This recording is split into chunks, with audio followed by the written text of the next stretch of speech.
Good evening, I'm Jeff Glor. We're going to begin tonight with the immigration debate consuming Capitol Hill. As protests grew over a zero-tolerance approach at the border, President Trump headed to the Hill a short time ago. Earlier today, he said he wants the legal authority to detain and promptly remove families together as a unit. We have to be able to do this. This is the only solution to the border crisis. Mexico's foreign minister today called separating families cruel and inhumane. Mr. Trump hit back, saying Mexico does nothing for us to keep undocumented immigrants from reaching the border. David Begnaud rode along with Border Patrol today and spoke to newly arrived immigrants. We will take you there in just a moment. But first, Ed O'Keefe is on Capitol Hill. With the backlash over his zero-tolerance policy intensifying, President Trump arrived on Capitol Hill to meet with House Republicans about immigration reform.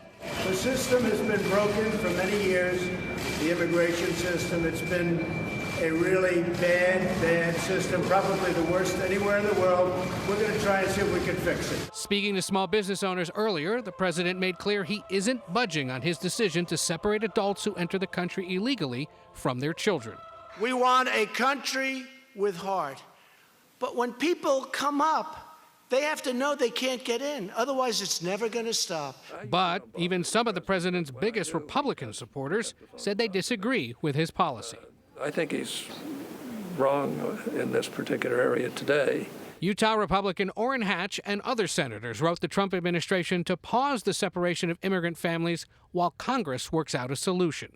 Senior Republicans said they're working on a plan they think can pass quickly. Something we could do in a matter of days, hopefully this week. You've expressed a reluctance to have a broader immigration debate this year in the Senate. Is that still your view? This requires a solution. And I think, therefore, obviously, it would need to be a narrow agreement. And House Republicans, who rarely buck the president, think this time he may have gone too far. We need to deal with this issue. It's a broken system. Families belong together. As protesters with babies interrupted a House committee hearing, Democrats said there was no need for Congress to act. This was a policy invented, implemented, and executed by President Donald Trump. And Mr. President, pick on somebody your own size. So Ed remains on the Hill right now as this meeting continues. Ed, the question is, what would a Republican solution to family separation look like? Well, Jeff, the president is still in a meeting with House Republicans behind us here, and he appears to be endorsing a compromise bill that would provide billions of dollars in border wall construction money, resolve the fate of those so-called dreamers, and potentially reunite those families along the border. What exactly are the details, and would it actually pass the House, the Senate, and head over to the White House? That remains unclear. We will wait and see. Ed O'Keefe, thank you.